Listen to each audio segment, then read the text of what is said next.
Hello students, कैसे हैं आप सब। उम्मीद करते हैं आप सब बहुत अच्छे होंगे और आपने एक्सरसाइज नंबर 8 को बहुत अच्छे से कवर किया होगा, बहुत अच्छे से समझा होगा, कॉन्सेप्ट क्लियर किए होंगे। अगर आपने एक्सरसाइज नंबर 8 को अभी तक कवर नहीं किया है तो आप प्लेलिस्ट में जाकर एक्सरसाइज नंबर 8 को कवर कर सकते हैं, समझ सकते हैं। आज हम new style of general English grammar की एक्सरसाइज नंबर 9 की चर्चा करेंगे, जो कि ऑप्टेटिव सेंटेंसेस पर बेस्ड है। बहुत ही इजी सेंटेंसेस है, जल्दी वन बाय वन देखते हैं। केवल और केवल 10 सेंटेंसेस हैं। शुरू करते हैं सबसे पहले सेंटेंस से। My mother said may God bless you. Mummy ने कहा कि मे गॉड ब्लेस यू, यानी सीधी सी बात है, मेरी मम्मी मुझे ब्लेसिंग्स दे रही हैं। तो माई मदर सेड टू, बेटा ब्लेस में चला जाएगा, ब्लेस्ड, दैट, कंजक्शन दैट लग जाता है। कौन ब्लेस कर रहा है? गॉड में माइट में चला जाएगा, ब्लेस यू ऑब्जेक्ट का अनुसार ऑब्जेक्ट दिया नहीं है, मान लेते हैं कि बात मुझसे कही गई, तो ऑब्जेक्ट क्या हो जाएगा यहाँ पे? मी हो जाएगा, फुल स्टॉप लगिए। हाँ, my mother blessed me that God might bless me. Clear. Next sentence देखते हैं। Bharat said to me may you have a happy journey. आपको इस तरीके का वाक्य कहीं पर दिख जाता है कि मे you have, may you have अगर आपका कहीं दिखता है तो ये लगाएं और चाहे ना लगाएं, बात इतनी सी है कि हैप्पी जर्नी, मुझे विश किया गया है कि हैप्पी जर्नी, बस इससे ज्यादा कुछ नहीं। कि भरत सेड टू मी, तो भरत बेटा सेड टू विज्ड में चला जाएगा, विज्ड मी, आ बाकी एज इट इज जुड़ जाएगा, अ हैप्पी जर्नी। हाँ, ऐसा क्यों हुआ बेटा? ये सब रिमूव क्यों हो गया? क्योंकि बेटा बात सिर्फ इतनी सी थी कि तुम्हारी यात्रा मंगलमय हो, ऐसी मैं इच्छा करता हूं, विश करता हूं, प्रे करता हूं। और जब कहीं पे नाउन फ्रेज होता है, जर्नी बेटा नाउन है, कहीं पे भी बेटा नाउन फ्रेज देता है तो उसमें हमें कंजक्शन की आवश्यकता नहीं होती है, इजिली सेंटेंस बन जाता है। इसमें कोई दिमाग नहीं लगाना कि Bharat wished me a happy journey.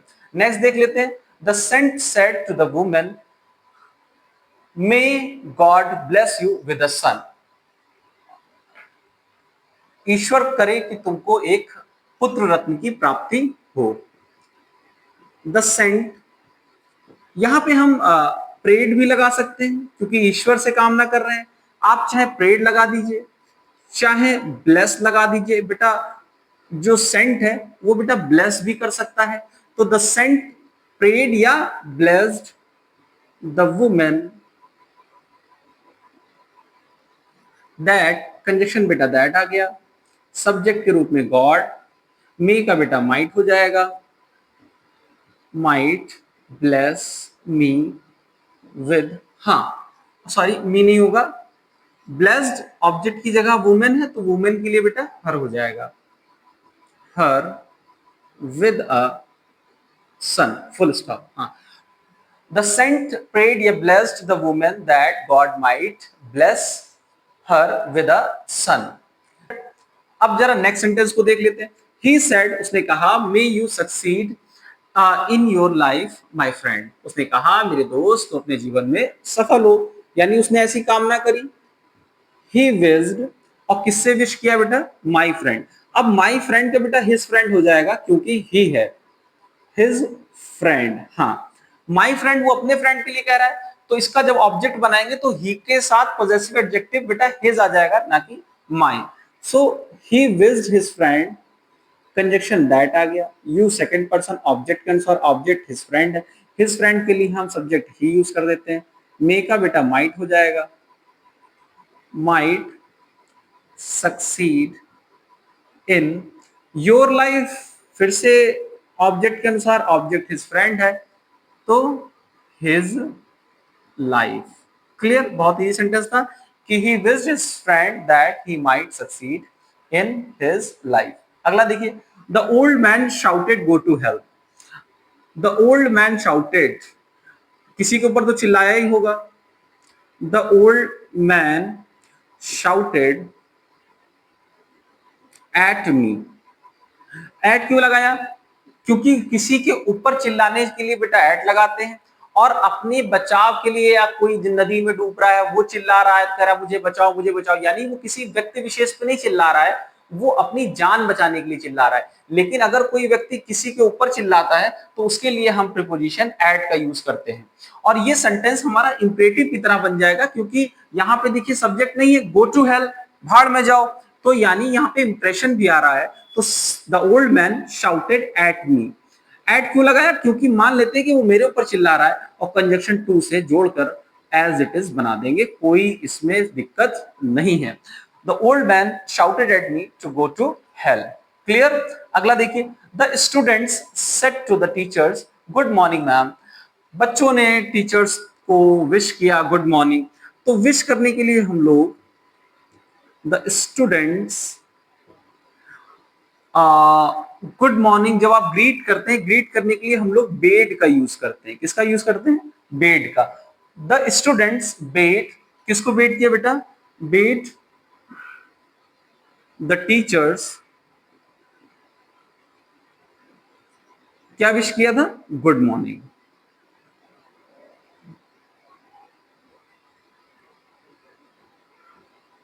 हाँ, बहुत इजी सेंटेंस था। यहाँ पे आप मैम के लिए यहाँ पे रिस्पेक्टफुली का यूज कर सकते हैं, लेकिन आप जब भी कभी भी मैम या सर को विश करते हैं तो सीधी सी बात है, good morning sir, good morning ma'am, इस तरीके से करते हैं। तो यहाँ पे एक्सप्रेस करने की आवश्यकता नहीं, ये अंडरस्टूड है कि आपने रिस्पेक्टफुली ही कहा है। The students bade the teachers good morning. अगला देखिए, Mohan said to Sohan happy Diwali. देखिए यहाँ पे दिवाली केवल नाउन दे रखा है। नाउन जब फ्रेज हो, नाउन फ्रेज कहीं पे भी हो, उसमें कंजक्शन की तो आवश्यकता होती ही नहीं है। देखिए मोहन, और अक्सर ऐसे सेंटेंसेस पूछ लिए जाते हैं। विश किया था मोहन ने, किसको विश किया था? सोहन को विश किया था। क्या विश किया था? आ हैप्पी दिवाली। क्लियर? अगला देखिए, the hermit said may God make the people of this city live here happily. Hermit ने कहा, ईश्वर करे कि यहाँ जो लोग रहते हैं इस शहर में, वो बहुत खुशी खुशी रहें। बेटा ये कामना नहीं की है, और कामना करने के लिए या तो प्रे लगा देते हैं या विश लगा देते हैं। चलिए यहाँ पे हम लोग प्रेड का यूज कर लेते हैं। The hermit